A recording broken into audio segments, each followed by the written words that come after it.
Quando estudamos as regras que podemos escrever nas transações, falamos que não era necessário especificar a ordem de execução de cada uma delas, já que GeneXus determina esses momentos de disparo. Na maioria das vezes, as regras que definimos são executadas no momento que pretendemos. No entanto, em alguns casos, pode ser necessário alterar esse momento. Vejamos um exemplo. Imagine que para cada voo, a companhia aérea deseja controlar que não possa ser cadastrada uma quantidade de lugares incorreta. Por exemplo, que cada voo não possa ter menos de 8 lugares. Lembremos que tínhamos o atributo Flight Capacity, fórmula que contava a quantidade de lugares. Ao ser cadastrado um novo voo, queremos que seja realizado o controle correspondente e que não seja possível salvar o voo caso não se cumpra a condição desejada. Para conseguir isso, na transação que cadastra voos, vamos declarar uma regra a partir do atributo Flight Capacity, que conta a totalidade de lugares do avião.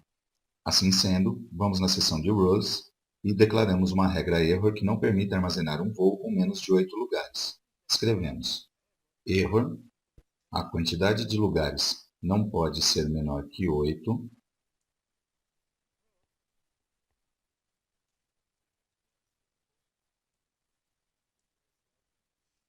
if Flight Capacity é menor que 8. Terminamos a instrução com ponto e vírgula. Pressionamos F5. Vamos abrir a transação Flight para criar um novo voo. Visualizamos que já está sendo disparado o erro. Por quê? Porque a fórmula é disparada logo no carregamento da transação e vai mudando conforme inserimos linhas. O problema é que não tivemos tempo de cadastrar nenhuma linha, portanto, a fórmula Flight Capacity é disparada dando por resultado 0, que é menor que 8. Podemos então condicionar o erro, para dar tempo de cadastrar alguma linha.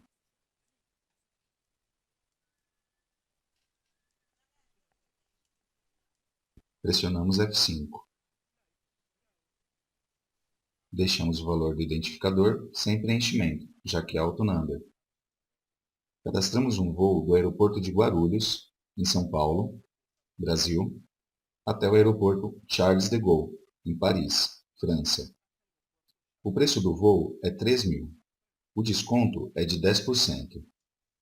E a companhia aérea é a TAM. Agora, cadastramos o lugar 1, letra A, janela. E ao sairmos da linha, visualizamos a mensagem de erro. Obviamente, não queremos que a mensagem de erro seja disparada aqui, porque todavia não poderemos cadastrar todos os lugares. É claro que se cadastrarmos um único lugar, temos menos de 8 lugares cadastrados, o que corresponde com o disparo da regra error. Mas na realidade necessitamos que o controle da quantidade de lugares seja realizado depois que o usuário termine de cadastrar todos os lugares. Para conseguir isso, devemos condicionar a regra a disparar-se depois que terminamos de trabalhar com as linhas do grid. Para isso, escrevemos on, after level, level, flight seat share. O momento onAfterLevel faz com que a regra seja disparada depois de terminar um nível. Em nosso caso, será depois de terminar o nível das linhas do grid de lugares. Então, incluímos Level Flight Seat Share, já que esse atributo está no nível das linhas de lugares. Poderíamos ter utilizado qualquer um dos outros atributos do nível, por exemplo, Flight Seat Location. Dessa forma, indicamos para a GeneXus que essa regra deve ser disparada depois de terminado de cadastrar os dados onde está o atributo Flight Seat Share, ou seja, depois de cadastrar os dados de todos os lugares do voo.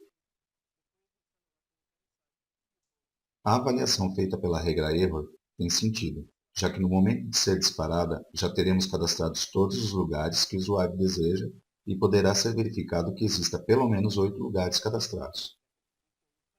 Pressionamos F5. Abrimos a transação Flight e vamos cadastrar um novo voo outra vez. Repetimos os dados que usamos antes. O voo do aeroporto de Guarulhos até o aeroporto Charles de Gaulle. O preço de 3.000 com 10% de desconto. E a companhia aérea TAM. Agora cadastramos os lugares. 1. A. Janela. 1. B. Corredor. 2. A. Janela. 2. B. Corredor. E pressionamos confirmar para indicar que terminamos de cadastrar os dados do voo, incluindo os lugares, e que o voo pode ser gravado na base de dados. O que ocorre a partir daí?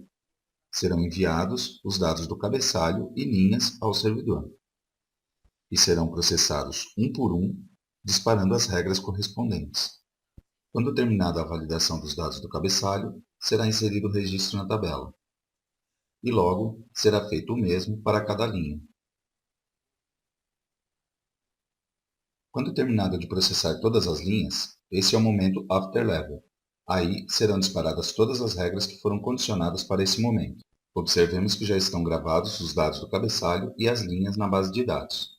Voltando à nossa transação em execução, ao confirmar a transação, GeneXus indica-nos o erro, tal como esperávamos, pois cadastramos só 4 lugares e não vai gravar este voo na base de dados. É que uma regra de erro desfaz toda a gravação feita anteriormente. Completamos os 8 lugares exigidos. Digitamos 3. A.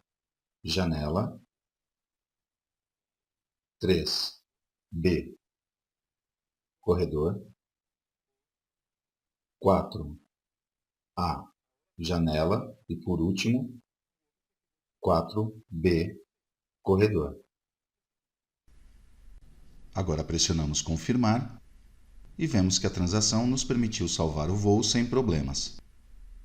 Resumindo, conseguimos nosso propósito retardando o momento em que GeneXus havia escolhido inicialmente para disparar a regra erro. O voo 1 havia ficado com 7 lugares, porque havíamos incluído a regra erro depois. Enquanto não tentamos gravar este voo, a regra de erro não será controlada, porque, como aprendemos, será executada depois de confirmar, quando todos os dados viajam até o servidor. Pressionamos confirmar e visualizamos a mensagem. Então, cadastramos um lugar para esse voo. 2. B. Corredor. E salvamos. Agora sim. Como último passo, cadastramos um novo voo sem lugares.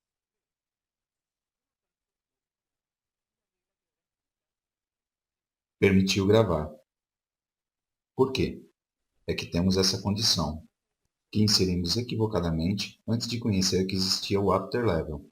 Portanto, a eliminamos e a regra ficará escrita da seguinte maneira. Apertamos F5, editamos o voo sem lugares e vejamos que agora, quando confirmamos novamente, é controlado que não podemos cadastrar o voo. Eliminamos o registro pressionando Delete. Voltamos ao GeneXus para gravar as alterações que fizemos em nossa KB no GeneXus Server.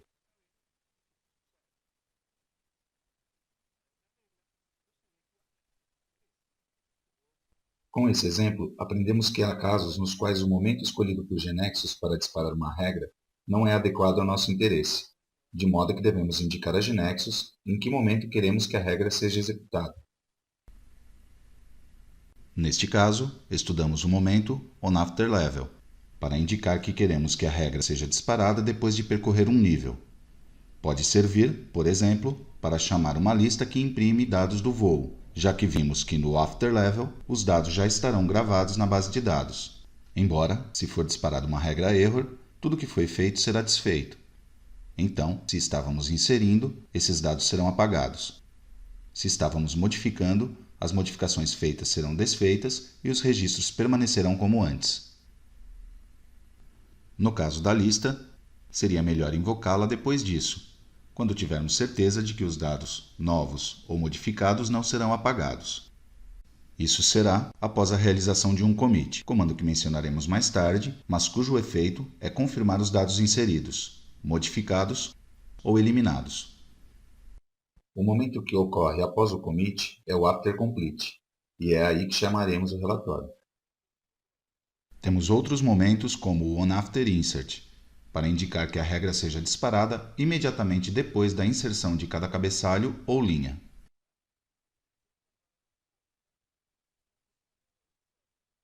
Ou onBeforeInsert, se quisermos fazer ou avaliar algo, imediatamente antes que os dados do cabeçalho ou de cada linha sejam inseridos na base de dados. Observemos que todos esses momentos de disparo começam com o prefixo on e sempre são escritos ao finalizar a declaração da regra.